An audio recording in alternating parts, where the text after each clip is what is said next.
I'm Greg Drescher. I'm Vice President of Strategic Initiatives and Industry Leadership for the CIA.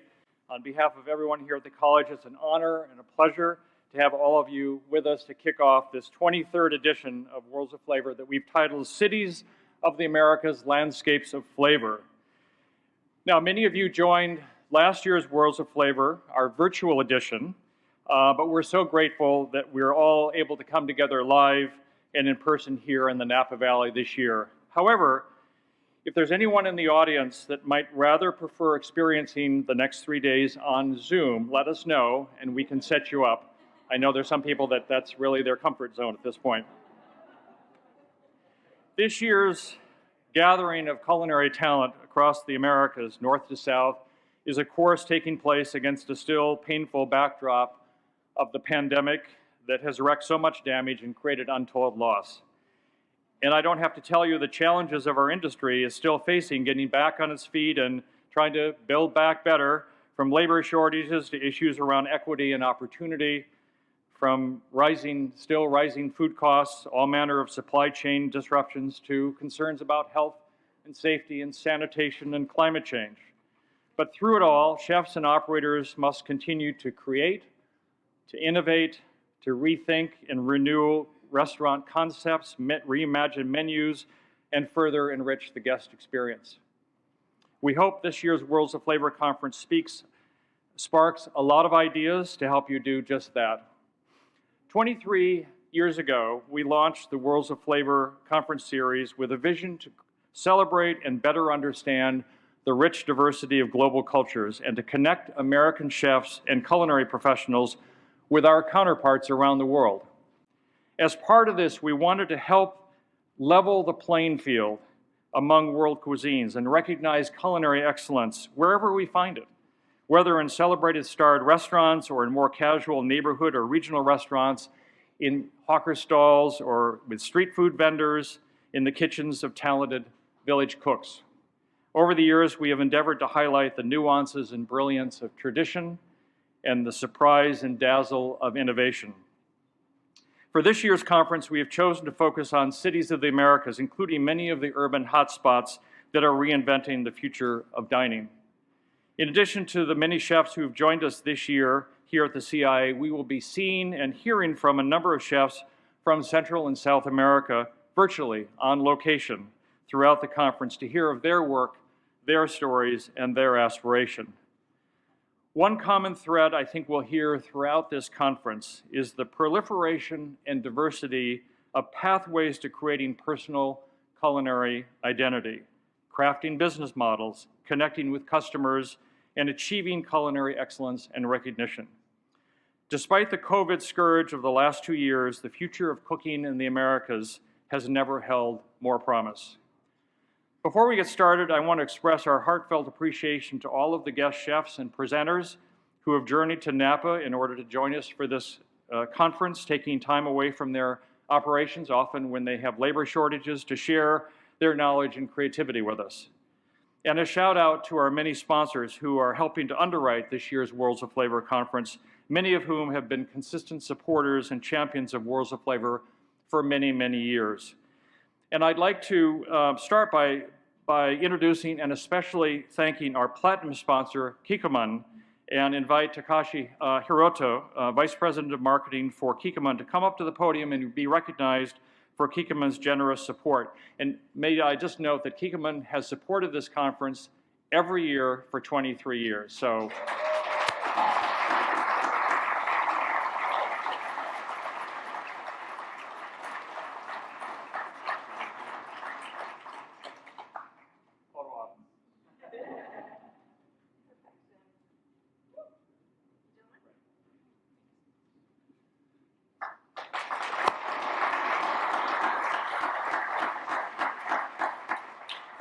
Also, a very big thank you to our 3 premium gold sponsors, The Wonderful Company, Woodstone, and Olive Oils from Spain. And thank you as well to the rest of our sponsors for their contributions in making this year's conference possible. A big round of applause to all of our sponsors.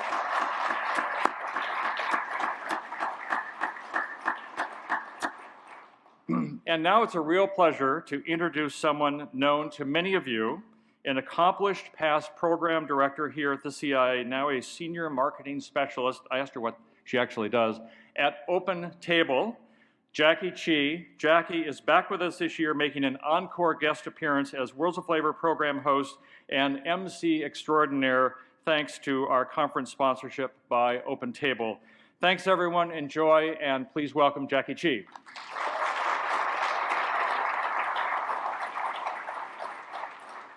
Who is thrilled to be here? Who is back? Yeah!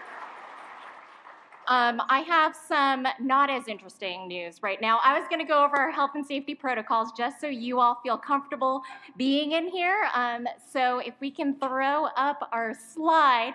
As you can see, as you've probably seen, we've already asked for some vaccination proof, and we're asking for the mask to be on. Due to local regulations, we are asking you to keep your mask on while indoors, except when eating or drinking. And just a note also that we've asked the presenters to be masked while they're prepping and whatnot, but just so that you can enjoy their presentations and their words and stories better. And also for those of you joining us by webcast so that you can see them and understand them better, we've asked them if they're comfortable that they can take their masks off while at the podium or demoing.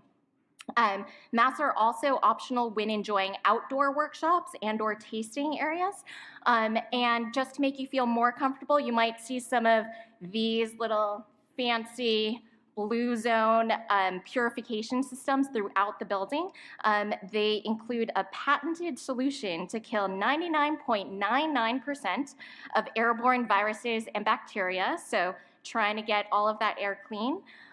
We're also live streaming all general sessions into the Atrium Connect Lounge and also the Napa Valley Vintners Theater, which is on the other side of the building on the first floor, to allow a variety of viewing options. So if you're coming in here and you're kind of feeling just a little bit cramped, or you just want some extra space or a different setup, get some more natural light in the atrium, feel free to go to those viewing areas, and we've got a live webcast going in, so you're seeing exactly the same thing as when you're in here. We also have we also have hand sanitizer available throughout the building. And if you can't locate a station, please ask a CIA team member. Those are anybody that are wearing a gold badge on their shirts. And also, just so you know, when we go to our fabulous, amazing world marketplace, the dishes are either going to be individually plated or served by chefs and marketplace reps so that we kind of avoid the communal grabbing of the food there. And finally, the marketplace is spread out throughout the second floor with more stations. I know some of you who might be veterans remember the kind of the old marketplace where it was, you know, elbow to elbow, which created an incredible energy and festive atmosphere, but we've spread things out a little bit more now, so hopefully it's a little bit more enjoyable, especially during those times. And that's all I've got for now. You're gonna see plenty more of me over the next couple of days, but I know you're not here to hear about mask mandates and sanitation protocols, although it might make you feel better about it. But we're here for the food, right? We're here for the chefs and the demos and the inspiration, yeah. So I am so excited for this next session talking about what the future of dining looks like. And to guide us through this session is Killian, who is a content expert whose 30-year career has spanned B2B, B2C, and consumer media, covering everything from real estate to weddings. But it's her restaurant expertise that we're going to be drawing upon today. So please help me welcome Kelly.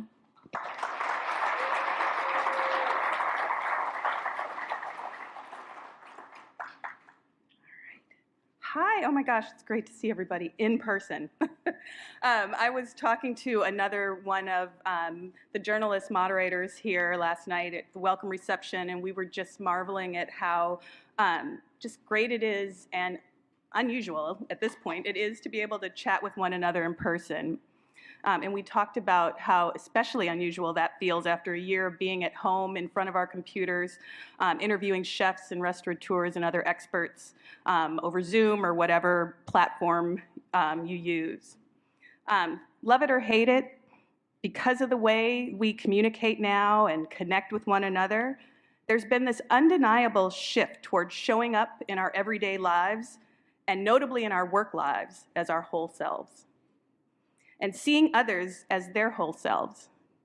And whether that's because on that call you get to see a glimpse of somebody's kitchen or their pet or their child dash across the back of the screen, or whether it's because in the face of social issues, we're opening up the conversation to speak and listen to one another more, the outcome has been a good thing.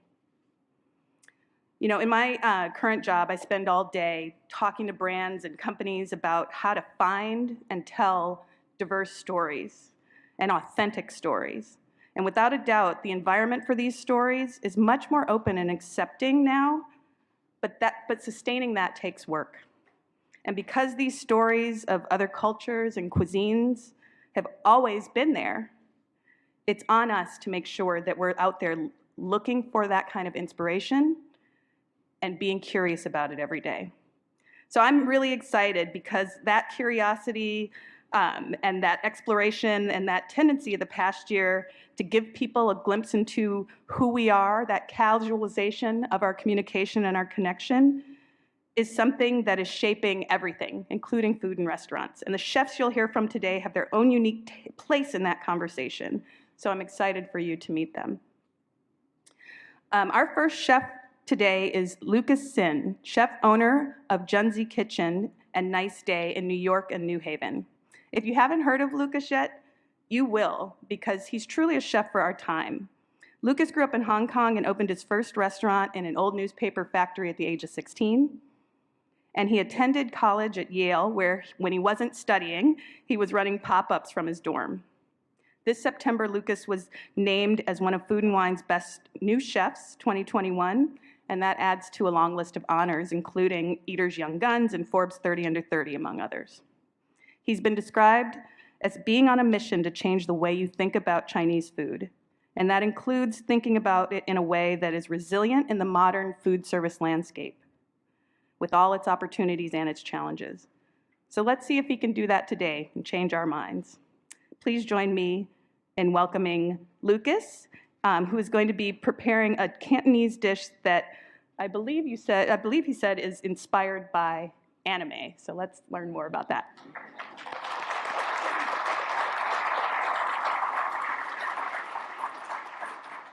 Hi everyone, hear me okay? Yeah. Good stuff. May I borrow the clicker, please? Because I wanted to show you guys some images. I'm Lucas. I am a chef. I'm a Chinese chef in New York City, both senses of the term. I so happen to be Chinese, and I make Chinese food. I've been doing it for quite a while, and recently we opened a new Chinese-American restaurant, Nice Day Chinese. And I wasn't super excited about Nice Day Chinese when I got to this country. I came here for college, and the first time I had Chinese-American food, probably like many of you, was out of a styrofoam box. And I, to this day, well, not really, but I could not tell the difference between orange chicken and General Tso's chicken. I couldn't tell the difference between lo mein and chow mein and all these things. And you hear this story that a lot of people tell you when you tell them you make Chinese food. They tell you that, I'm sure you make real Chinese food. And you're like, oh, yeah, of course I make real Chinese food. I make the authentic stuff, right? But having started this Nice Day Chinese project, I'm really quite excited to show you what I've learned about American Chinese food. This thought that American Chinese food is not authentic is wrong. This thought that American Chinese food isn't sophisticated, and us, no matter if we're making Italian food or French food, if we're making Ethiopian food, we can all learn from Chinese cooking, and specifically American Chinese cooking. It's one of the most wonderful types of restaurants I've ever gotten to work on, and I'm excited to show you tell you one of those stories today. So, we're all takeout, we're all food service. That's what our brand looks like. And what I serve at the restaurant is just standard issue stuff. General Tso's chicken, lo mein, ribs. We make a chicken teriyaki. We do a Chinese broccoli, chicken and broccoli and that sort of thing. Standard issue Chinese American stuff. I'm very aware of how nostalgic Chinese American food needs to be. So I want to hit that sort of sweet spot when people order from us. That's all well and good. We also have some like funkier, weirder things like mapo mac and cheese. We do a cheeseburger egg roll. It has absolutely no finesse to it. It's like cheeseburger egg roll. But most of the stuff is the classic stuff. And one of the most important things for Chinese American restaurants is the fried rice. So we're going to talk about the fried rice today. This is how I used to plate it, but I'm very happy to tell you that as the first presenter of Worlds of Flavor today, I'm here also to tell you partially a story of how crappy my fried rice used to be. So this is what a typical American Chinese restaurant looks like. In preparation for opening these restaurants, obviously I spent a lot of time cooking in them, looking through them, talking to people, and calling people. Many of my friends that I met in college in the industry have parents that ran Chinese American restaurants, and it's surprising that I can just pick up the phone and ask them, hey, so what's the deal with General soy sauce? And they'll give me the recipe. But then you call another place and the recipe will be absolutely totally different. But in spending time in these types of Chinese American, typical American Chinese restaurants, we learned a little bit about the fried rice. Now, I don't know about you, and maybe I'm allowed to say this because I've eaten hundreds and hundreds of fried rice from these places, is that I don't think most American Chinese fried rice is very good. And that's not to say that, right, like General Tso's chicken I think is delicious, like egg rolls are amazing, lo meins are like really sophisticated, all these things. But most of the American Chinese restaurant fried rice looks a little bit like this. It's probably the same type of thing that you'd get at buffet bars, and I'll tell you why they do it like this. Because that's how I started opening. When I first opened Nice Day, that's how I made my fried rice. Super high volume, right? Mom and pop restaurants. These restaurants usually open 6 to 7 days. If the restaurant opens at 11, they start cooking at 11. And there's no prep hours. The person in the front of house staff, the host, that person is also the wait staff, and garde manger, and fryer, and steamer. These are ridiculously efficient restaurants. They're usually run with 2-3 people, and it's built off of off the backs of some type of self-sacrifice. And so for that reason, the fried rice is made for efficiency. What happens? You make a parboiled fried rice. So fried rice is made from parboiled rice, Uncle Ben's. And the reason for that is because all the starch from the outside is stripped so that it holds perfectly, or it holds quite well. So you can have it in your rice warmer for 4 hours. If you ordered a pork fried rice, I put the pork in a wok, I put the fried rice in there. The fried rice has no green stuff, so nothing turns color, goes in, boom, boom, boom, 15-second pickup, suddenly you have pork fried rice. That's standard issue stuff. That's how I used to make fried rice. This is the first edition. It's disgusting. I will be the first to admit that my fried rice was not so good when it first opened. I have no idea how Food and Wine liked this even. They were like, anyway. The editor came the other day and I was like, look me in the eye and tell me that my fried rice was horrible when you gave us that away. Here's a second edition, slightly better, but it did sit in that hot well for, 4 hours or so. But I did have that 15-second pickup that I was looking for. I was so attracted to this idea of I needed to do things the way they were doing it all along. And then came a little bit of a revelation comes from. A little bit of context for all of you. This is from an anime called Shuka Ichiban, the original one. And I watched this when I was a kid. It's about a 14-year-old kid battling his way throughout China, beating all sorts of imperial chefs. And this first episode, the older guy with the eye patch, he makes one of the most complicated dishes in the whole world. He, on the other hand, the main character, turns up with this golden fried rice, and the ingredients are rice and eggs, and those are the only 2 things. And for whatever reason, I had remembered this thing, this episode, and I was like, hey, maybe I should try making that. I started cooking on Instagram for this, and eventually, for whatever reason, Bon Appetit picked up the video and they put it on the cover of the magazine. The golden fried rice technique I had used and applied for a home cooking perspective, and I'll walk you through the steps later, but it's really quite simple. You mix your cooked rice with egg yolks. The lipids in the egg yolk coat the rice, so the rice comes out super, super fluffy. In Chinese, we call this li li fan ming. So you want every single grain of rice to be separate, and that's the textural triumph of fried rice, right? Like every single grain is separate, but it's nice and fluffy, but you still get a little bit of bite in every single grain of rice.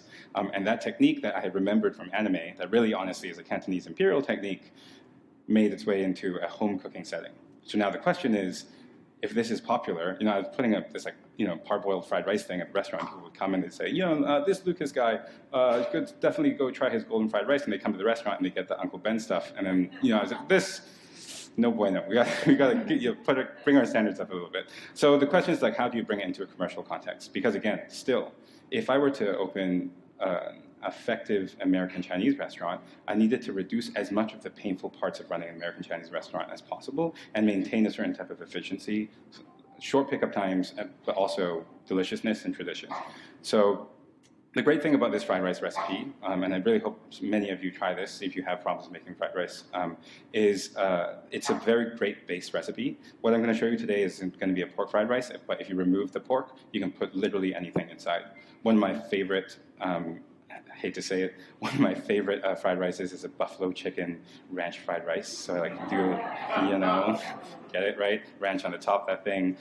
You can do a very traditional sort of XO sauce and egg white, you know, scallop Cantonese fried rice. We've done your al pastor inspired fried rice, pork, pineapple, whatever it is, the steps are the same, as long as you can maintain that texture of that rice. The seasoning that I'm going to be doing today is going to draw heavily on activated aromatics. This is, by the way, how we're cooking it now today. This is the final answer that we came up with for cooking this fried rice at large volumes. At my restaurant, A Nice Day, a lot of the wok cooking, I think, is quite laborious and can be replaced by well thought out modern machinery. That here is an automatic wok. It cooks at 700 degrees. There's no less wok hay in it at all. And then as you can tell from that spinning of the rice, maybe I can play that again. You'll see that it's quite fluffy and every single grain is separate. And I'm very proud to say this is what my fried rice looks like today at the restaurant. If you went tonight, this is what you would get with the little fancy, expensive extra $sign scallions on it. That's what it looks like. And it's a really quite delicious thing. So I'll show you how we're going to put that together today. So the ingredients in front of me here are our basic Cantonese trinity: garlic, ginger, and scallion. That's going to go with oil, and we're going to activate those aromatics. After that, the rice is going to go in.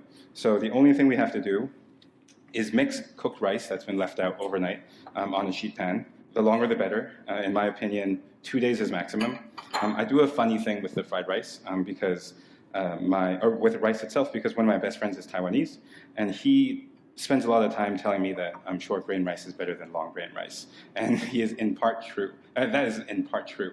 However, long grain rice does have an easier texture to handle while you're making something like fried rice and you want things to not stick. So I do a combination of short grain koshihikari and long grain jasmine rice. Roughly the ratio is going to be 1 egg yolk per cup of rice. And then all we're going to do is we're going to massage the egg yolks into the rice until everything is well coated.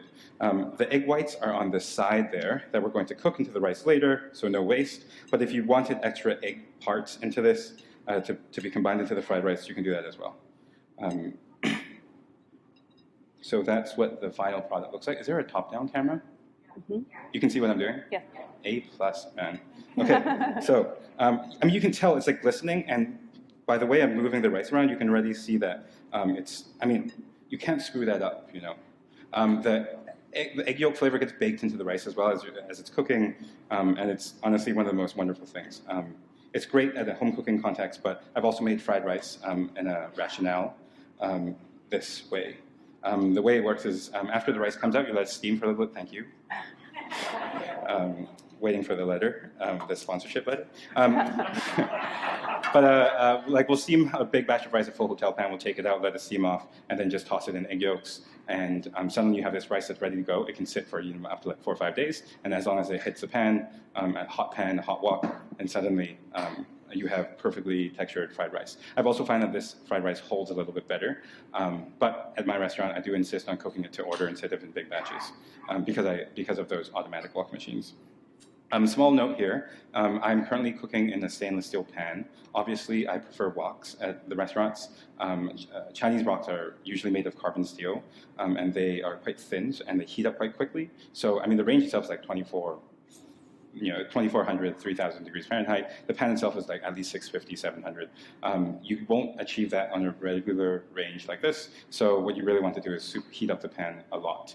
If you're at home, if you have a carbon steel pan, even better, because it will get to that heat and it'll hold that heat. But even the cast iron wok, where you can maintain the heat, is good for this application. So let's see how this goes. I'm cooking with vegetable oil. Any sort of neutral oil will do. As my grandmother used to say, she used to cook at a mahjong parlor in Hong Kong. The first thing I ever remember her saying to me was, "Don't become a chef." Here we are. But here is she used to say that if the oil is dancing, then it's ready. Obviously, you can do the chopstick thing and check, but it'll ripple in a sort of more beautiful way. You'll see a little bit more movement, and you'll know that it's hot. What we're going to do here, garlic, ginger, and scallion. Little note about the scallion. I have split it up into scallion whites and scallion greens. Scallion greens will hit the pan a little bit later. Big fan of using the same ingredient twice at different times of cooking so that you get a little bit more layered of a flavor. And the fancy stuff to get those extra dollar signs. So it's a huge part of fast casual, man, to be honest with you. Okay, so now that the oil is hot, here's what I mean by that oil is shimmering. The ginger is going to go in first because we don't want it to burn. We don't want the garlic to burn. So we're quite generous with the ginger here. And then the scallions.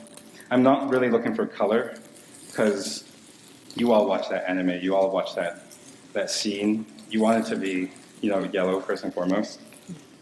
Cooking at mostly a high heat to get close to what a wok is doing. And then the garlic. Just activating it. They're called aromatics because they have aromas. I'm a little bit of a science nerd, but I will explain this in the least. I'll explain this the way I explain it to kids often, is that flavor, and so much of your flavor perception is based on olfactory things and your smell. And so smell pieces and flavor pieces are really sort of closely interlinked, those chemical structures, right? When you smell them, it means that they're doing something. Okay, and also the other thing is if you smell them, it means that they're not going in the food. That means they're escaping the environment, which is why pressure cooking is so great. But that's a separate issue. Okay, rice is going to go in.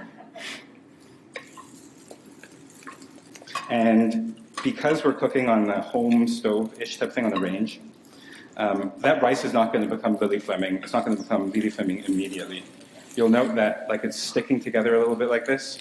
But what we're going to do is we're going to encourage the heat to soak through the golden fried rice.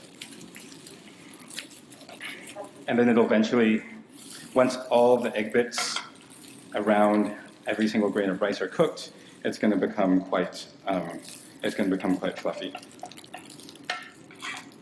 A little bit more oil there, just to help it out a little bit. Are we mumbling about something important? No. I think they're saying yum. Okay. I mean, at the end of the day, once this is heated through, you're ready to go. If you like that toasted egg flavor, like some people really like the little side bits of the fried egg, you can toast this rice a lot more and get it almost to light brown, and it'll have that toastiness and that earthiness and that nuttiness. Before we were able to import those automatic woks at my restaurant, we used a griddle, and we're making whole hotel pans at once for catering gigs or whatnot, and it's not a problem at all. Okay. You see, it's like once it's heated through and it's becoming a little bit more pale, and it's not perfectly yellow anymore, it's like super fluffy. It's like ready to go, right? Okay, so one little thing that I like to do at home, just so I don't have to clean another pan, is you can do this thing where you can move it to the side. The eggs are going to cook first, so everything stays inside. The egg whites. A little tiny thing with the egg whites. Interesting, right? We've taken the egg yolks out of the egg whites, which means that the lipids are gone. So we want to introduce a little bit more fat back into the egg whites, so that it won't stick as much, but it'll also have a little bit more of that slippery texture instead of that fluffy egg white texture. Cook that on the side. You see, it's stainless steel, but it's coming off because of a little bit of that oil. Some of it's going to cook into the rice. Some of it won't. Cook that on the side, and then we'll fold that in. I love the way it looks when it's yellow rice and then the egg whites are on the side. There you go, it's all integrated.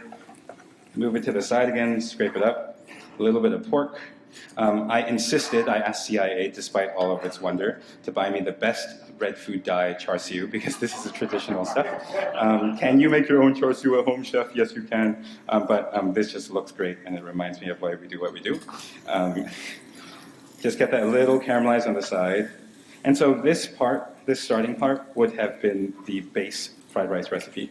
Try to get that pork nice and caramelized. Get a little bit of heat on there. Render out a little bit of fat. Just in case you didn't know, when you buy char siu from your local Chinese market, if they're making it in-house and they're cutting it for you, you can ask for different levels of fattiness. Typical is bun fei sao, which is like half fatty and half skin, half lean meat, but this here is a little bit on the leaner side. Okay, seasoning. Seasoning, last thing that's going to go. Raw green scallions, a generous amount. Cooked scallion on the bottom layer. Fresh scallion on the top layer. And then all I do is salt, sugar, and MSG. Don't fight me about the MSG.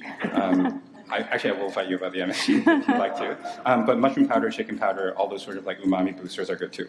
My ratio is always 2 to 1 to 1. That's my whole revenue stream I just gave you guys. Yeah, 2 to 1 to 1. I've found like over a lot of practice is really quite perfect. So bring that all together. And then just check the sides. Some of the egg white might have moved in there, so you might want to press out some of those clumps. But I mean, it's ready to go. All right. It looks delicious. It smells delicious. This is, it's a good thing. Thank you. We're going to plate it classic Chinese-American photo shoot style. Nobody really does this in real life because it's a silly way to eat rice. And you're also compressing all of the texture, but here we are in the name of culture. We're going to do it properly, like one of those model plastic thingy-majigs. There you go. Press it in. Right. This can go on the plate. And flip this over. And then it's going to look like this. All right. Right.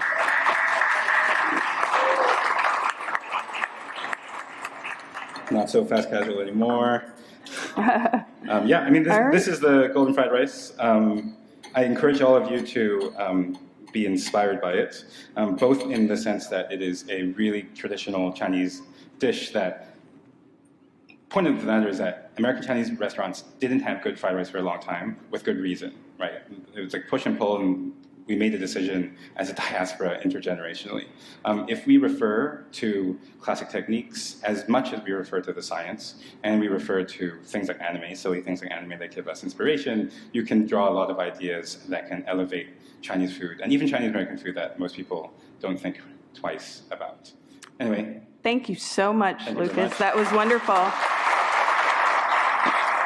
I'm waiting for the yellow light to shoot out of it, but I think I might see it there.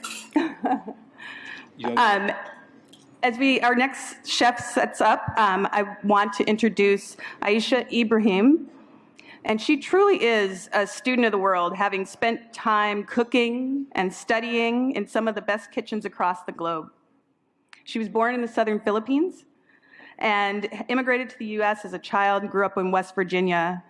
Her love of cooking was fully realized a little bit later after attending college on a full basketball scholarship. She eventually moved to San Francisco and spent time cooking, as I said, in some of the best kitchens around the world, including 3 Michelin star Ajurmendi in Spain and in Thailand. And now Aisha is back in the US after living and developing ideas abroad. Earlier this year, most notably, she was named as the first female executive chef in the 70-plus year history of Canlis in Seattle. Thank you, Kelly. It's kind of, sorry. No, please, go ahead. It's really hard to follow anime and fried rice, so I'm going to just talk about fine dining. Thank you so much. I just wanted to start off by saying thank you to the CAA for having us here and allowing us to represent the Pacific Northwest. I'm excited to be here, so thank you for having me. Excellent. Today I wanted to present a dish that is kind of personal. It sounds so cliche. It's a dish currently on the menu called eggplant zarita. Zarita is my mom's name. I actually got to serve her this dish a couple weeks ago at the restaurant. How many of you are familiar with Filipino cuisine? Awesome. How many of you are familiar with tortang talong? Okay, there's a couple hands. It's one of my favorite foods growing up. It's just, It's a dish that we have breakfast, lunch, and dinner. It's a dish that I could have breakfast, lunch, and dinner, probably for dessert as well. So when I go home, it's the first thing my mom makes. So when they came to visit in Seattle, you know, they definitely brought some eggplant and cooked it for breakfast, and it was a lot of pressure to wake up to my mom making this eggplant omelet that I was going to have to serve her for dinner that night in the dining room. So, you know, it's an interesting dish because I think it's really representative of where I am and where food is kind of headed today. Food in so many ways is, you know, we were talking a little bit before this about how people are kind of saying things like we're reaching this stage now that you know, we've arrived to this new place, and for so many of us who have lived you know, an immigrant life or a life where we have been who we are for our entirety, this has always been. And so it's really nice to kind of have some of that spotlight, but also it's important to note that, you know, Filipino food isn't like something that I want to represent in fine dining per se. This is one of the first dishes that I've really done that really represents something that's within my heritage that I'm proud of. It's not exactly the dish that I wanted to have for breakfast, for lunch, or for dinner. We don't serve caviar at home growing up.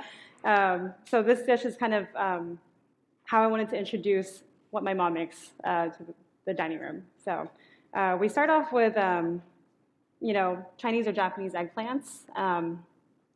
And my mom's version actually is steamed. So she steams the eggplant whole, we peel it, and you know, very much against that, I love to kind of char that eggplant. Smoke is something that we use a lot in the restaurant. We smoke a lot with hay that we're kind of getting from the bread lab. So Canlis, how many of you guys are familiar with Canlis? Perfect. How many of you have dined in the last few months there? Awesome, welcome. I probably maybe have met you. So we have a research lab north of the restaurant called the Bread Lab. We work with a geneticist there. My partner is the R&D chef for the restaurant as well. And we smoke a lot of things that we are working with, vegetables and fish over hay. Because we don't have rice growing in the state of Washington, we do have an abundance of wheat growing in that area. So that wheat straw really produces a nice, sweet, delicate smell. And we do use that often in smoking fish that has been cured or aged, or smoking eggplant or sauce. Oh, sorry. Sorry, can you hear me? Mm-hmm. Perfect. So yeah,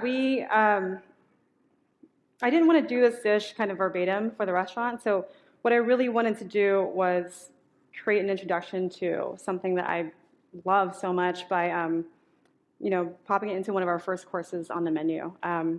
It's an omelet. We're still cooking it in the style that my mom would cook at home. It's really funny, the last couple of days we've been talking about like how to talk about cooking eggs. When you Google the word omelet, every image that comes up is this very French blonde omelet. In Asian cooking, period, and you'll meet Parnass here in a little bit, eggs are crispy. They're golden brown. There's a lot of texture. There's a lot of fat used.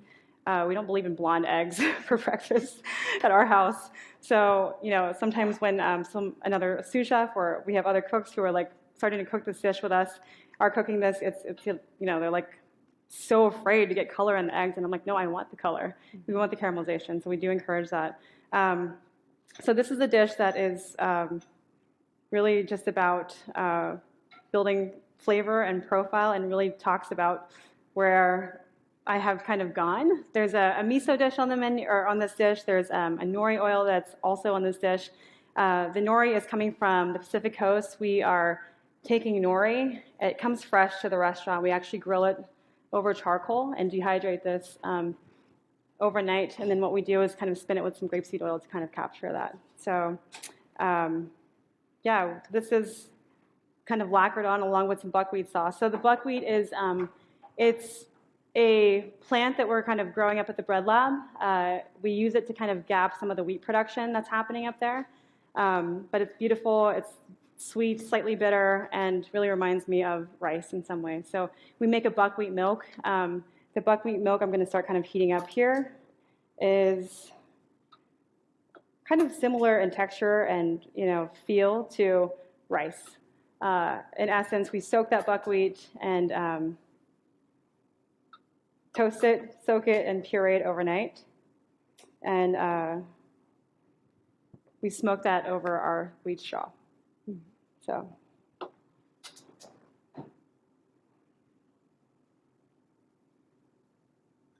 Perfect. Thank you so much. Great. And I kind of didn't have any rules when I made this eggplant omelet. I used brown butter. We don't use brown butter in Filipino cooking. I used miso. We don't use that in Filipino cooking. I use nori. That's not also in Filipino cooking. Smoking over hay. So a lot of the cooking that I do is very greatly influenced by Japanese cooking and Japanese cuisine. I spent some time working abroad, so that's something that kind of really binds a lot of things for me and really defines how we're kind of preparing food at the restaurant right now. We get the pan to kind of medium-high.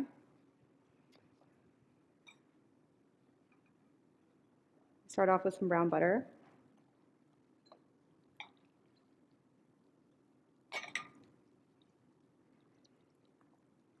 Pretty generous amount. After you get that pan pretty hot, we have whole eggplants which we char and peel. After that, what we do is actually section these eggplants to make them a little bit easier to work with.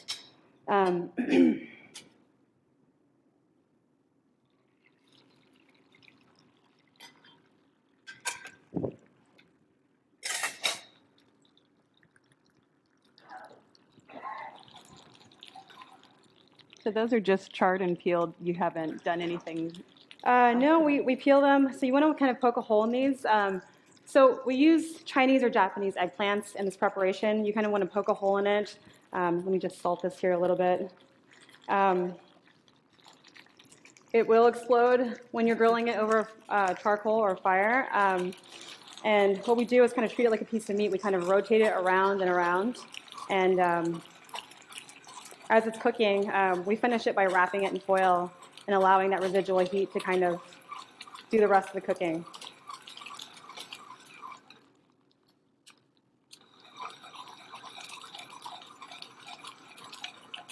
You mentioned a number of steps that you brought to this, the brown butter and things like this. What are some of the techniques that you did not change, that had to stay in order for this to be? This is exactly how my mom would prepare this. So she kind of allows that egg to kind of fall into the pan. We let that eggplant kind of catch inside there, and then what I do is kind of let it swirl and let that brown butter start to foam, and you get some of those nutty aromatic profiles to come out. So I kind of lightly salted here. I want to continue to move the pan a little bit, create some aeration, lower the heat down a little as well.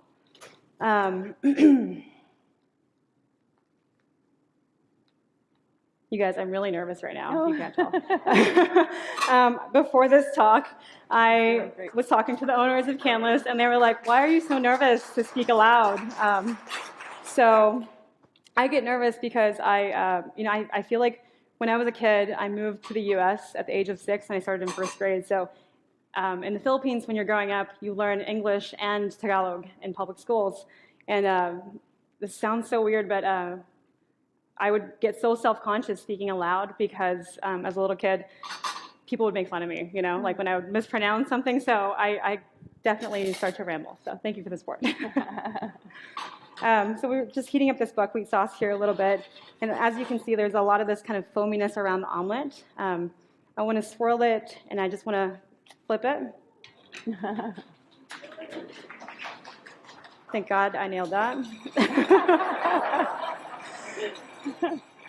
Stuck to landing.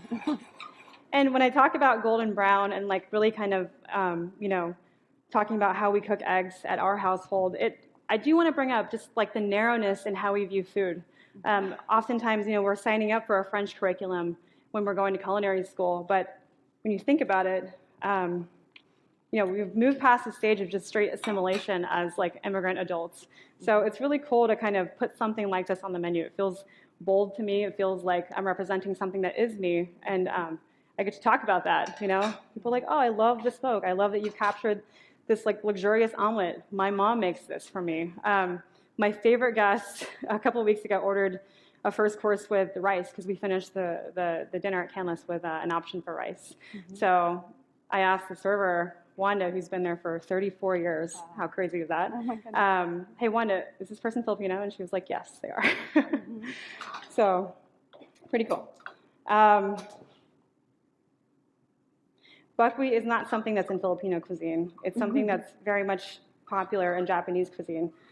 And the essence of buckwheat and making a buckwheat milk is that it becomes starchy and toasty, and we basically layer it with a bit of grapeseed once we've pureed it, and we smoke it really, really high over wheat straw. That captures a lot of that profile, and then we spin that whole thing again and emulsify everything. And what we do, and what ends up happening at the restaurant is that, just thin this out here a little, is that because we want to introduce this as not a verbatim representation of pork talong, it hints at smokiness. It hints at like breakfast for me, like, which is, usually the rice is from the night before. So it's the remnants of the rice. It's that kind of like crusty part, which we have a term for that we love and fight over at our house. What's the term? Dukot is the Bisaya term in the South. So yeah, this is what we make at the restaurant. We make about 16 of these omelets every day to 20, depending on how busy we are. You said this was the first dish from your heritage that you've been able to, or that you've added. Do you see a lot of opportunity for combining those dishes from your travels, from your heritage with? Absolutely. Yeah. I do.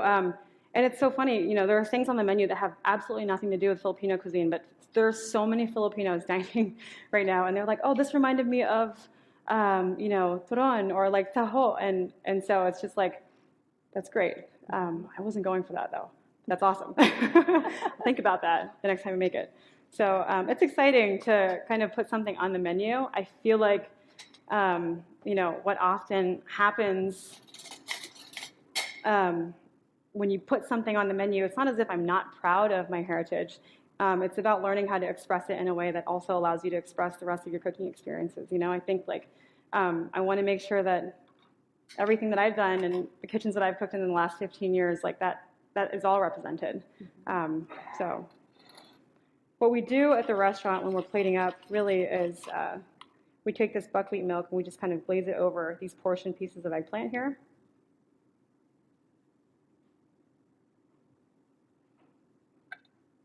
And for my mom, I actually topped it with some caviar, which is hilarious. She was like, I've never had caviar with eggplant. I said, it's okay. So we start off with a drop of miso puree at the bottom here.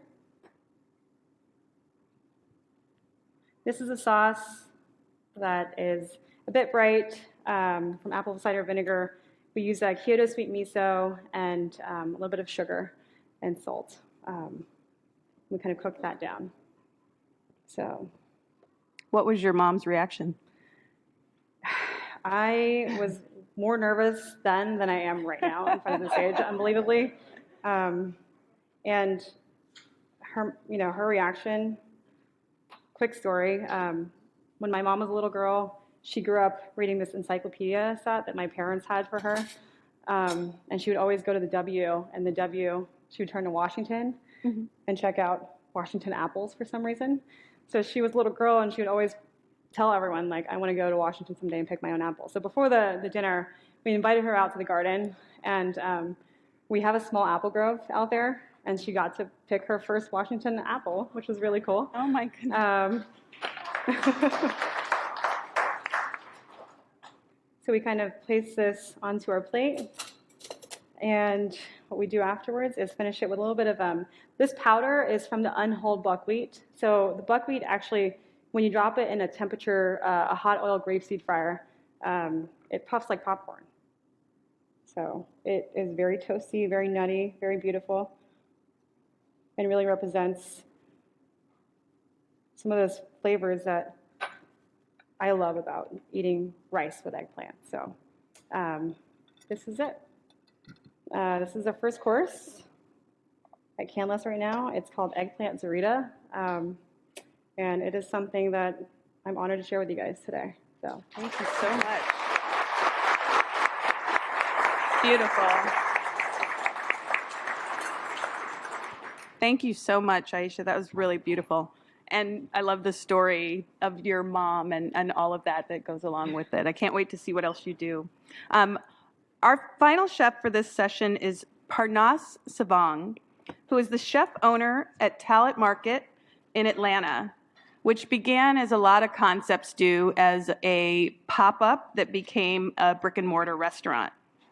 Parnass is first-generation Thai American, and his own heritage and culture, as well as the ingredients of the South, where he lives and cooks now, come together to influence his style of cooking, which he calls Georgian Thai, which I think is probably the first time I've ever heard that.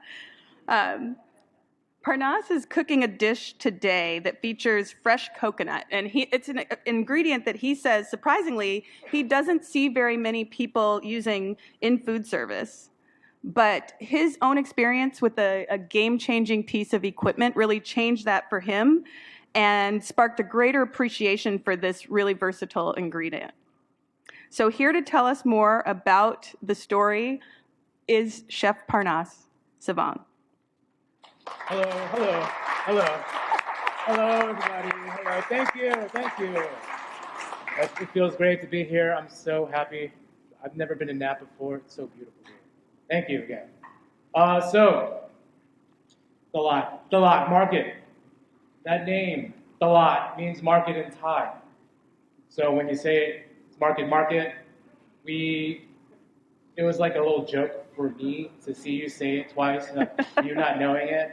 But, you know, we chose this logo and market because my mom and my grandma, they grew up in a fruit market in Thailand, and pineapples was what they sold. And I currently, you know, our restaurant, the Georgian Thai restaurant, what I mean by that is that we use foundational Thai techniques, but using local Georgian ingredients. So right now, like persimmons and chestnuts and kale, we're seeing that. I kind of grew up there in my career, and I use that integrated into like curries or yums, which is like a salad style in Thai food.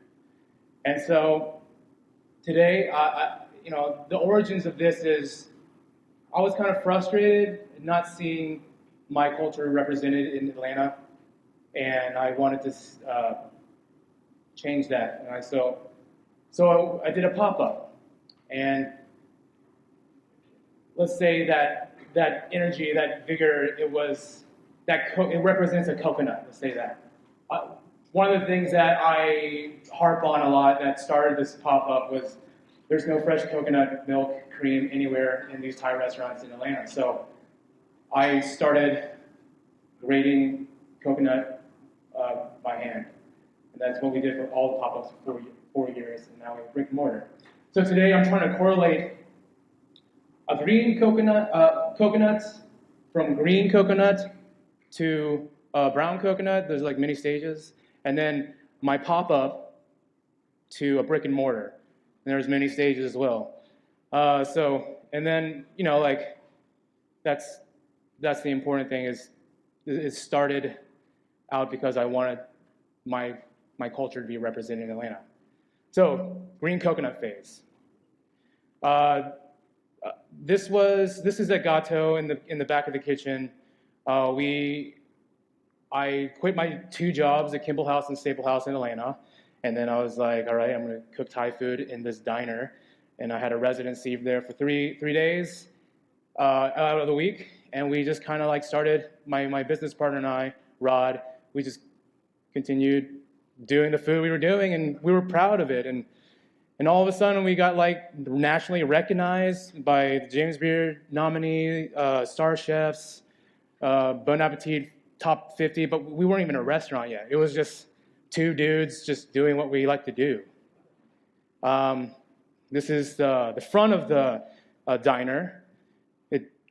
Sometimes the lines would be like an hour to 2 hours. It was pretty insane. It was intimidating because there was no curtains, so they saw us set up, and that was like, all right, we got it set up real quick. Okay, green coconut facts. Let me tell you, most green coconuts are used mostly just for the water, but the meat inside is like really gelatinous and soft, so you can eat it like a little dessert, put it in other desserts as well. Okay, young coconut phase. This was very unstable for us. Young coconut is pretty much like a green coconut. It's just the husk is shaved into a tapered cylinder shape, but it's still a green coconut. Just like when we ended our residency at Gato in Candler Park, we started to move nomadically and try to find, we signed a contract for the restaurant, and now we're trying to find funding and do pop-ups to keep us relevant and open that restaurant. That's what our restaurant used to look like. That's what I look like when the sun hits my face like that. And then, okay, young coconut facts, boom. At the bar, we sell young coconuts. People drink them. You can put a shot of rum in there. It's pretty exciting. Okay, white coconut phase. This was the unexpected phase, the pandemic phase. So we were about to open, and then April 17th, 2020, we had to pivot and just luckily we didn't hire anybody, but we just let everybody who was interested in working with us, oh, we can't accept you. It's gonna just be like 4 managers carrying on with this restaurant. And we did takeout, and that, well, yeah, we survived, but it would suck my soul out a little bit, and it's like, whatever. And kind of like, we had this beautiful mural, we had all these seats, and there was nobody in there. I sometimes would imagine people there when I made to-go food. That was sad, but you know what? You gotta do what you gotta do in 2020. White coconut facts. Okay, so we're aiming for coconut cream. The meat's not thick enough. It's still pliable and moist. So we've tried to get coconut milk out of this, but the yield is horrible. But it's good for making toasted coconut. We put it on our fruit salads. We garnish it on our desserts. We dehydrate it and toast it, real good. Brown coconut phase. This is where we are right now. It's exciting. It's like I get to hear that buzz in the restaurant. The music's right. The food is good. Everybody's on their game. I get to experience that now. I'm so happy that we survived 2020, and we got Thai food mixed with Southern ingredients, all that stuff, delicious. So that now it's bumping. We got a parklet. We got that neon sign. I get to walk into work like this. Yeah. That's me right there at the walk. It's awesome. It's like, this is brown coconut phase. It's thick and creamy, and so people are eating, and so this is what my whole entire business, one of the key components is coconut cream. We use it on salads, soups, curries, everything. And the water is not as sweet. That's okay, because the sweetness and the nutrients are going into the meat, and that's when it's really nice and creamy. And I think okay, I made a video of the process. We have a machine, a hydraulic press, and a coconut grater that I walked at least 5 miles to get to in Thailand. It was dumb, because I think my phone died that day, and I had to, anyways, that doesn't matter. But here's a video that I filmed. And the star of this video is our co-owner and chef, Rod Lassiter. He couldn't be here today. He wanted to, but here he is. All right, brown coconut. There he is. That's a rudimentary rabbit seat grater that we used previously. And then this is the Indian-style cranking coconut. This is what we did for a year and a half of the pop-up. And we had like I had 8 culinary students hand squeeze this today. It was fun. We talked a lot about our feelings and stuff. And so now we're taking the coconut meat out. We do about like 25 coconuts per day. We got to warm it up because it comes out of the refrigerator, and when it's warm, it's easier to milk. This is the grinder. He says like, you got to have that plastic in front of you, or it will hit you in the face. I have had a couple close calls. Okay. And now it comes out shredded, so the surface area is easy to extract all the coconut cream and milk. The difference between coconut cream and milk is the cream is the first pressing of this coconut, and it's fatty, and the second press is the coconut milk. It's more watery. Now we're putting in these bags that are hydraulic proof, so they don't bust when you hit it up like that. Yes, perfect. Perfect. Yes. Ooh, That's called liquid gold right there. Yeah, so we got coconut cream, coconut milk. And yeah, today I'm doing a dish. It's a raw snapper dish, but I'm gonna use it's like a salad dressing, but we're using fresh coconut cream. So the difference between fresh coconut cream and the ones that you find in the cans is just the flavor, really.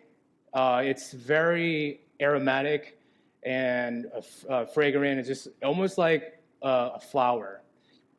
And the coconut cream, what I've felt has been, it's just, I don't know, like it's dull. It's good, but like it's not. Once you try coconut cream fresh, you'll never go back, unless you have to. Okay, so we're doing the dressing. First, let's do the dressing. This is a yum dressing. It has garlic. Most salad dressing in Thai food is just like a garlic, chilies, fish sauce, lime juice, and sugar. We don't want this to be such a chunky, rough paste. We want it to be like more tiny. So when you use the pestle mortar, you're gonna have to, remember to loosen your wrists and kind of like position yourself like this, where it's, you have a stern foundation, and there's like edges of the pestle right there. You want to hit that part because it causes that friction. You don't want to hit it in the middle because that's kind of like wasted power. Okay. Now we're gonna get a couple chilies. In there. This depends on how like spicy you want it. I don't like super spicy. I still like to taste my food. It's fine. It's fine. Everybody's different. Kind of just, we're gonna mash that up. Perfect.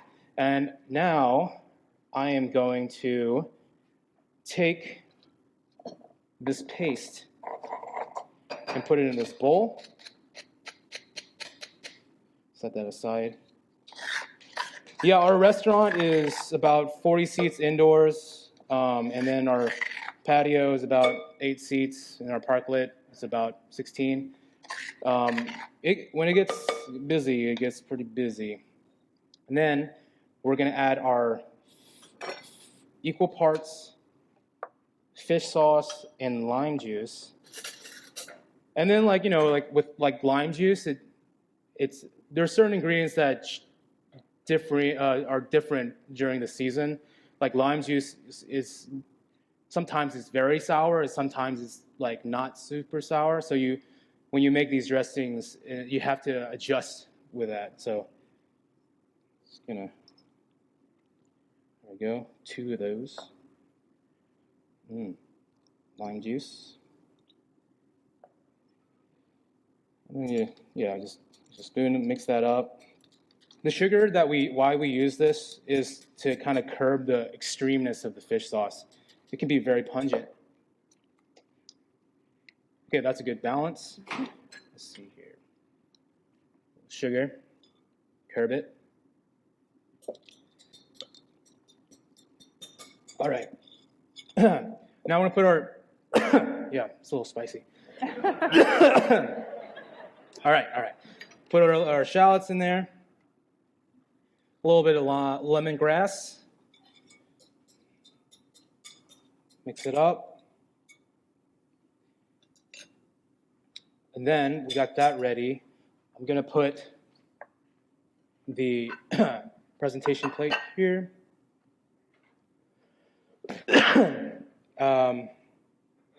Just kind of layer it in a way that is satisfying to people and yourself. And then, yeah, so we are, the restaurant has grown a lot, and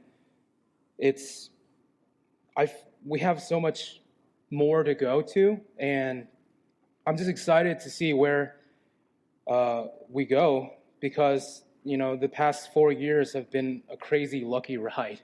I don't know how I'm here. I don't know how all it's happened, but just staying true to what you believe in, and like the passion of this food for me, just like I think that it gets me through all those hard nights at the restaurant.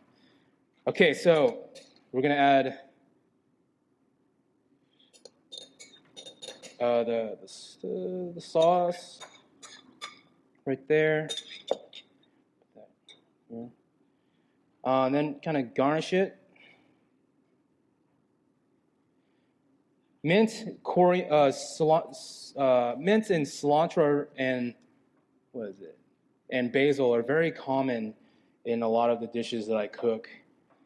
It's almost exclusively what I use, but sometimes, when a farmer presents really beautiful microgreens or something it's so amazing, I have to incorporate it somehow into my food. And then we're gonna do some fried shallots to give it some richness and texture, and fried garlic. This is the yam pladip, inspired by a raw shrimp dish that my cousin loves in Thailand.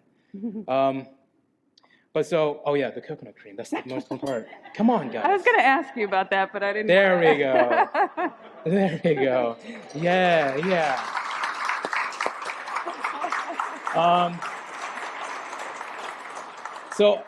But also, this is the fresh preparation.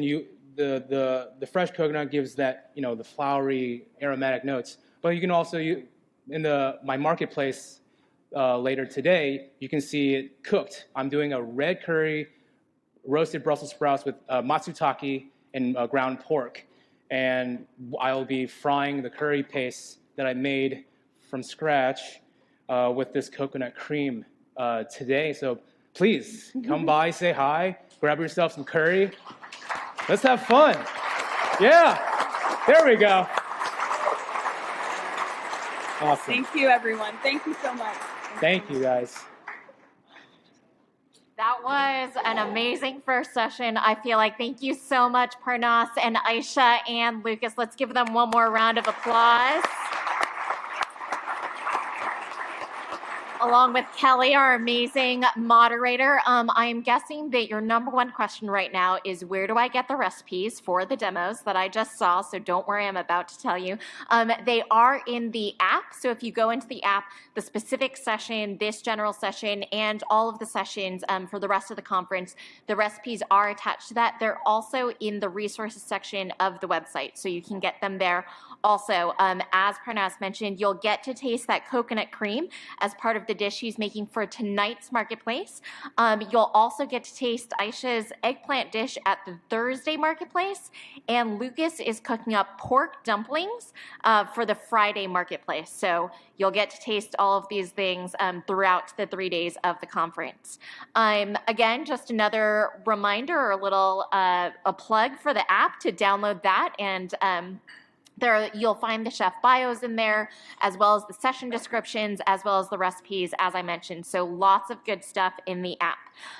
To help with sustainability, I know that sometimes it's kind of confusing where you go. What do you put in the trash? What do you put in the recycling? What do you put in the compost? So we've got this nice little slide to show you, and actually it maybe looks complicated. What do I put in where? What I really want to point out is that there are only really 3 things to put in landfill.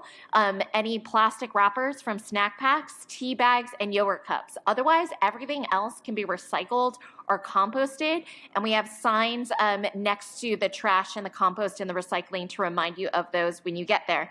And with that, we're going into our very first flavor discovery experience on the first floor. It's sponsored by Finless Foods, Mitsubishi Chemical Clean Sweet Corporation, National Peanut Board, and National Watermelon Promotion Board.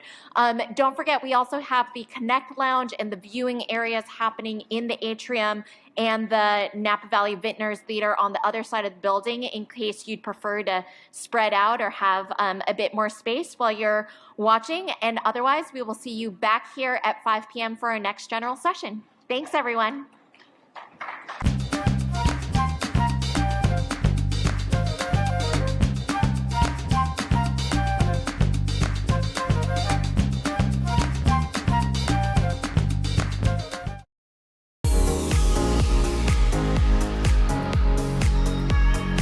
Hi, I'm Andrew Hunter, chef for Kikkoman Sales USA.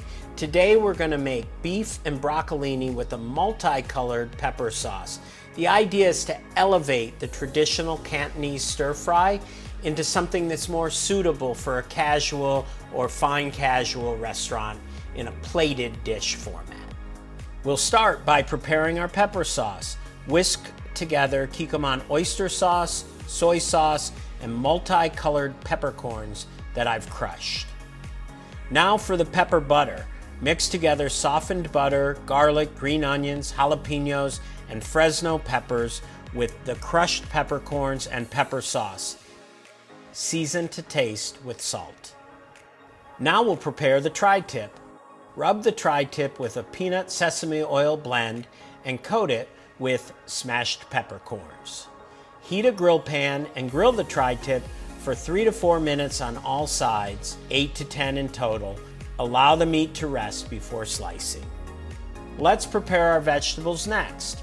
Heat a wok over high heat with enough oil to coat the bottom of the pan. Here I have a blend of 3 parts peanut oil and 1 part Kikkoman toasted sesame oil. When the oil is smoking, add the onions and mushrooms, shaking and stirring until they're soft and lightly charred. Add the broccolini and a drizzle of oil and stir fry until the broccolini is also lightly charred. Plate the broccolini. Add the pepper sauce to the pan and turn the heat to low. Add a chunk of pepper butter, stirring until the butter is just melted and the sauce is silky. Now we're ready to put our dish together. Arrange the sliced tri-tip on the plate at 6 o'clock and the stir-fried vegetables on the same plate at 12 o'clock. Spoon a generous amount of sauce over the top and enjoy. And here you have it, beef and broccolini with a multicolored pepper sauce. I hope you enjoy it.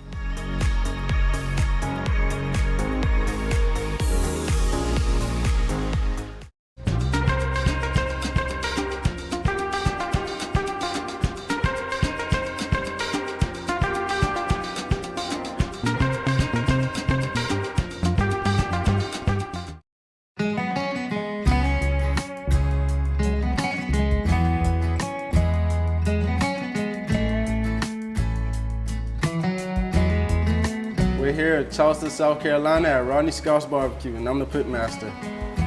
It's really just the basics.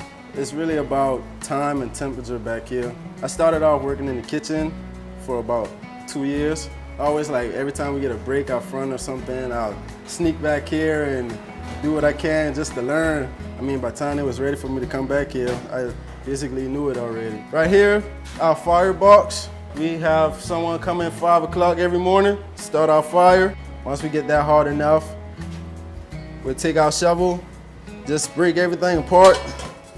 We use oak wood mainly. We'll just evenly shovel it under the food. Everything cooks at the same time, it's flipped at the same time, comes off at the same time. We have some ribs on this pit right now. I had these on for about 1.5 hours. I got our bones here. Once we see those start to rise, we know the ribs are ready to be mopped and flipped. We'll check for color first. Once the color is there, we'll take our sauce, mop the back side, flip them over, mop the front side. We have some hogs come in, some a little bigger, some smaller. I say they weigh about 150 to 175. I think they come down from, North Carolina. This is our hogs. Our hogs take about 12 to 15 hours to cook. Our shoulders here, see how tender it is? Just like that, we know it's done. We'll make sure we open every part of the hog up. Is that for the seasoning to penetrate? Yes, ma'am. Also the Rodney sauce. The way we sell it whole. So we want shoulders, belly, everything inside of it. So we want to make sure everything has the flavor, everything's there. And is that the first time you'll be seasoning the hog, or did you season it already throughout the cooking process? No, this is the first and only time. So not even salt and pepper before? Nothing? No. Just the hog. Just wrap. love and fire? Yes, ma'am. So the way we mop through it, we're gonna start on our legs first.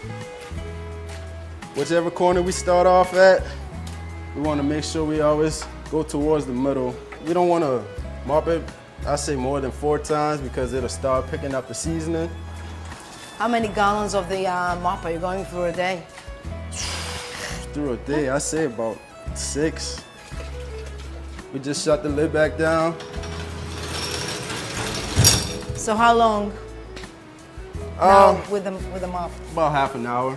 Once we let the Rodney sauce just boil in and let everything just soak in, what we'll do, we'll take it from off the pit, put it in this pan, and we'll pick the bones out, mix everything together, make sure they taste everything that's there. How many hogs going through? Yeah, I say a regular day, we'll go through about 2 of them. Slight chance, busy day, it'll be about 3, and if we know we have like a bunch of catering or a holiday coming up, we'll do 4 hogs.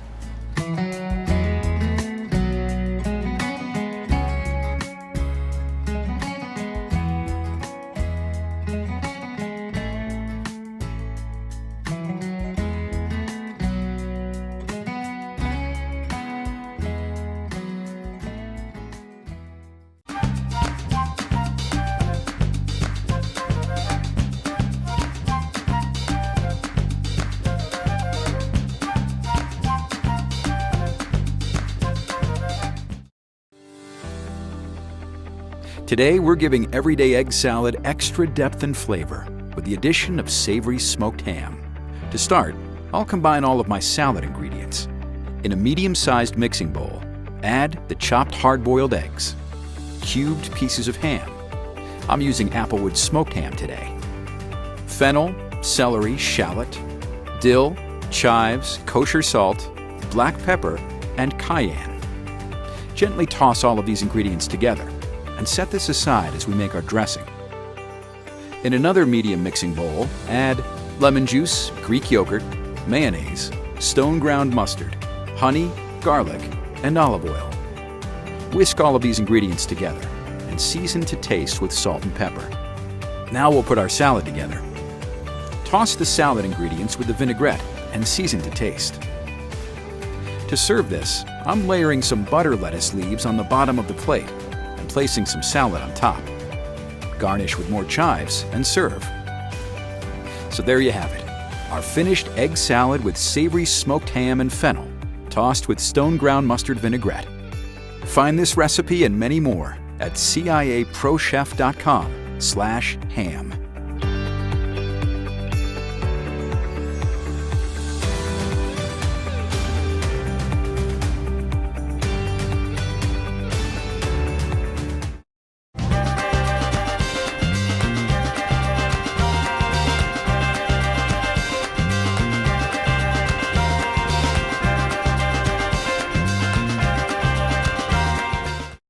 Culinary Institute of America at Copia, in collaboration with Butter of Europe, is pleased to bring you Baking and Pastry Excellence, a free online educational series featuring the best in world baking and pastry.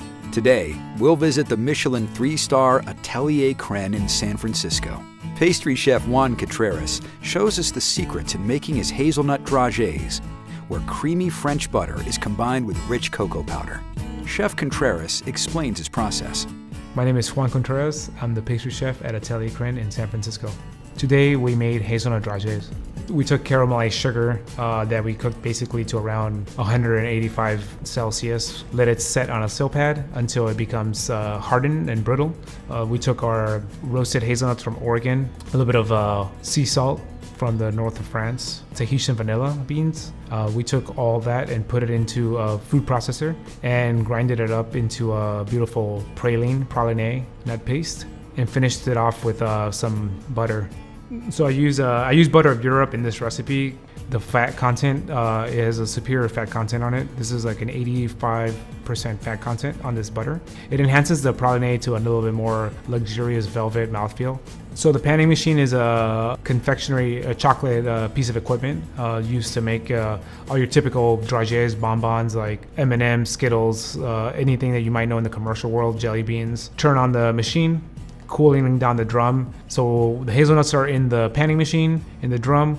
We ladle very slowly some praline and allow it to crystallize on the nuts. Once that sets more or less, we ladle a little bit of chocolate on top to help stabilize the crystallization. And you kind of continue to do this process back and forth of hazelnut praline and chocolate until you achieve the results that you want. The amount of thickness and obviously most important, the flavor. We finish them off with a little bit of a caramelized white chocolate, gives it the kind of that golden hue. We were looking for a marbled stone-like type of characteristic. I always describe this this bite as like the French version of an M&M. For French people, hazelnuts is like the dominant nut, and I think in America it's like we love peanuts here, but it encapsulates that beautiful nuttiness of a beautifully roasted hazelnut, and I like to do a really dark, deep roast. It's just a very luxurious bite. Watch more baking and pastry videos at ciaprochef.com/butter.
Hi, I'm Tony Roberts. I'm the pastry chef at the Ritz-Carlton, Chicago.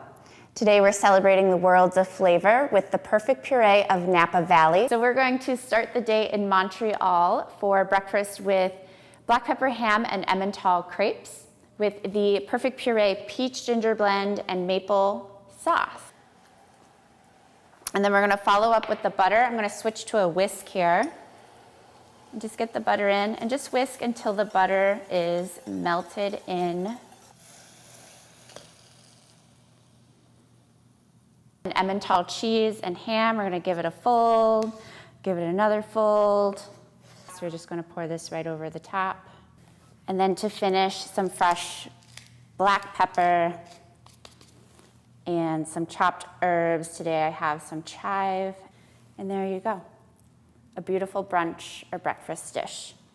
Next up on our culinary journey, we're stopping in Mexico City for vegetarian cauliflower tacos with a peach ginger slaw. We are going to add our peach ginger blend.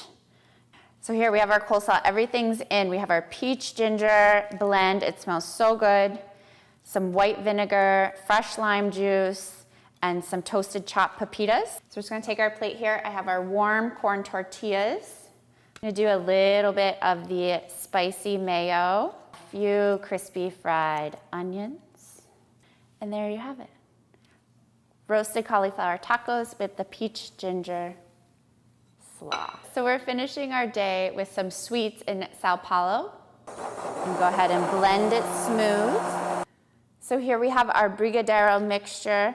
And then from here, just use a little ice cream scoop, or you can use a spoon or something else. And you're just going to make little balls, pop them out, and then in your hands, roll them nicely into a little ball. And here I have some yellow nonpareil sprinkles and some orange to celebrate the peach ginger colors. And we're just gonna take our little ball, roll it in here, cover it in the sprinkles. And then these just get placed in bonbon cups, ready for your guests.